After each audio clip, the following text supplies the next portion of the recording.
বন্ধুরা, স্বাগত জানাচ্ছি আজকের টিউটোরিয়ালে। আজ আমরা দেখব কিভাবে অনলাইনে জাতীয় পরিচয়পত্রের তথ্য যাচাই এবং তথ্য হালনাগাদ করতে হয়। যেহেতু এ মাসের মধ্যেই জাতীয় পরিচয়পত্রের তথ্য হালনাগাদ করে সেই কাগজপত্রগুলো স্থানীয় নির্বাচন কমিশন অফিসে জমা দিতে হবে, সেহেতু অনেকেই পারছেন না। নির্বাচন কমিশন ওয়েবসাইটের ঝামেলার জন্য বা কিভাবে করতে হবে এই সম্পর্কে অনেকেই অজ্ঞ। তাদের জন্য মূলত আজকের টিউটোরিয়ালটি। প্রথমে আমাদের গুগলে সার্চ করতে পারি আমরা NIDW। NID বলতে এখানে ন্যাশনাল আইডেন্টিটি রেজিস্ট্রেশন, আর W দ্বারা হচ্ছে উইং। NIDW প্রথমেই যে লিঙ্কটি পাচ্ছি গুগলে সার্চ করলে এই লিঙ্কে যেতে হবে। এখানে ইলেকশন কমিশনের ওয়েবসাইট আছে। ওয়েবসাইটে একদম শুরুতেই হাতের বাম পাশে প্রথমে দুটি অপশন আছে, NID সার্ভিসেস। প্রথম অপশনটি আমরা বাছাই করব, NID অনলাইন সার্ভিসেস। এখানে ক্লিক করলাম, তখন নতুন একটি পেজ ওপেন হবে, services.nidw.gov.bd। এবার আমরা যেটা করতে হবে যে যদি আমরা তথ্য হালনাগাদ করতে চাই, সেক্ষেত্রে 2013-14 সালে যারা ভোটার হয়েছে, এখনও হাতে পরিচয়পত্র পাননি, তাদের ক্ষেত্রে এই অপশানটি বেছে নিতে হবে। 2013-14 সালের হালনাগাদ ভোটার নিবন্ধন হয়েছেন কিন্তু জাতীয় পরিচয়পত্র পাননি, এখানে ক্লিক করুন। এখানে দেখুন দেওয়া আছে ভোটার তথ্য মেনুতে গিয়ে আপনার রক্ষিত ফর্ম, রসিদ নম্বর, জন্ম তারিখ ও ক্যাপচা প্রদানের মাধ্যমে জাতীয় পরিচয়পত্র নম্বরটি জেনে নিন। এখানে যেটা করতে হবে, ভোটার তথ্যতে প্রথমে ক্লিক করতে হবে আমাদের। ভোটার তথ্য ক্লিক করে আপনি যখন রেজিস্ট্রেশন করেছেন, ছবি তুলতে যাওয়ার আগে আপনাকে একটি ফর্ম দেওয়া হয়েছে, এটাকে বলা হয় ভোটার নিবন্ধন ফর্ম। সেই ফর্মের স্লিপ নম্বরটি লাগবে। স্লিপ নম্বরটি আপনি এখানে দিবেন। স্লিপ নম্বরটি দেওয়ার পর আপনাকে এখানে জন্ম তারিখ দিতে হবে। এখান থেকে মাস, সাল এবং জন্ম তারিখটি সিলেক্ট করে এই ক্যাপচা ঘরটি পূরণ করবেন। ভোটার তথ্য দেখুন ক্লিক করতে হবে আপনাকে। আপনি যখন তথ্যগুলো দিবেন তখন এখানে আপনাকে আপনার ভোটার আইডি নম্বর দেখানো হবে। তারপর সেটি ব্যবহার করে আপনাকে রেজিস্টার করতে হবে। আমরা ব্যাকে চলে যাই। এখানে আবার গেলে আপনি পাবেন আরেকটি অপশন, রেজিস্টার মেনুতে ক্লিক করতে হবে। সেক্ষেত্রে রেজিস্ট্রেশন ফর্ম পূরণ করতে চাই।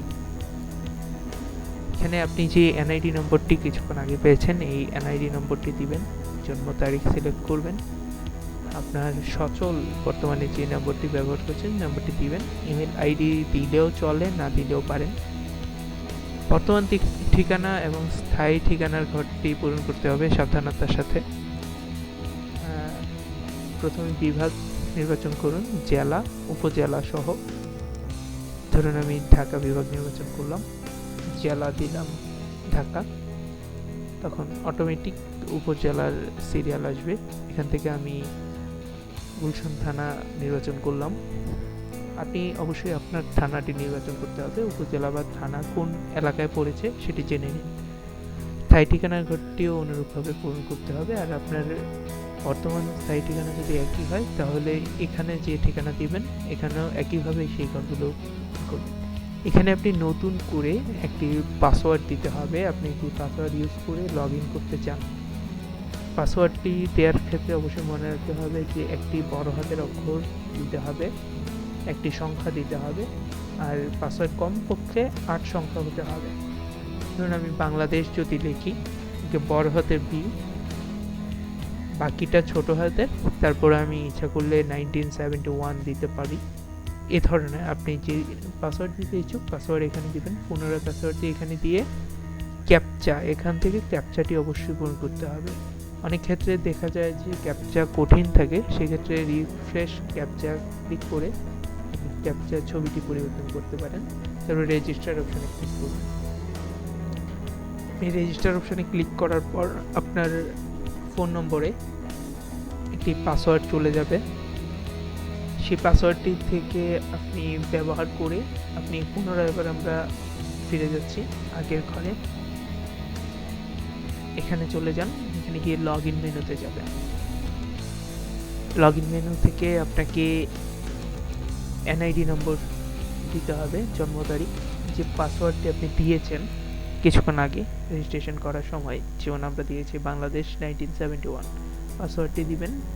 ভেরিফিকেশন কোড কোথায় পেতে চান সেটি দিতে হবে, ক্যাপচা কোড দিতে হবে এবং সামনে বাটনে ক্লিক করবেন।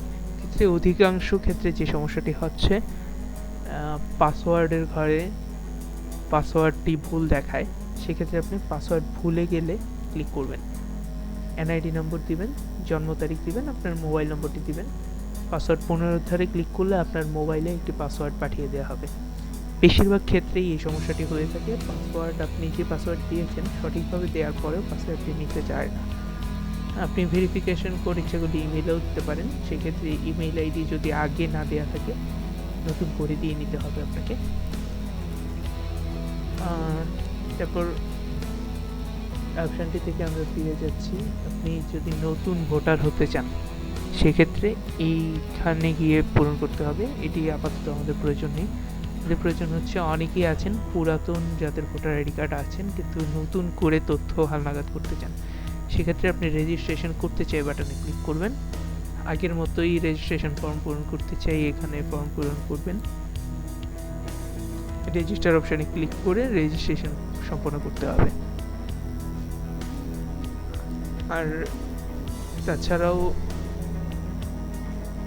কি কি দলিলাতি প্রয়োজন হবে সেই তথ্যগুলি আপনি যা যা পূরণ করতে গেছেন, বিশেষ করে শিক্ষাগত যোগ্যতা এসএসসি বা এইচএসসি হলে সমমানের সনদপত্র বা সংশ্লিষ্ট তথ্য প্রমাণের জন্য আপনার যা যা ডকুমেন্ট প্রয়োজন অবশ্যই সেগুলো জমা দিতে হবে।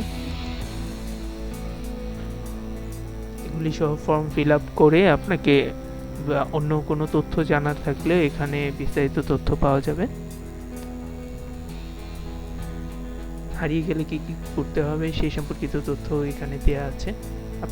আপনি সরাসরি যেটা মনে রাখতে পারেন, NIDW, শুধুমাত্র এই 4টি শব্দ মনে থাকলেই আপনি ঢুকতে পারবেন।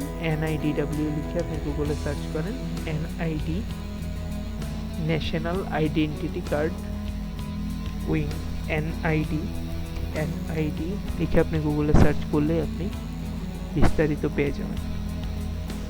ধন্যবাদ।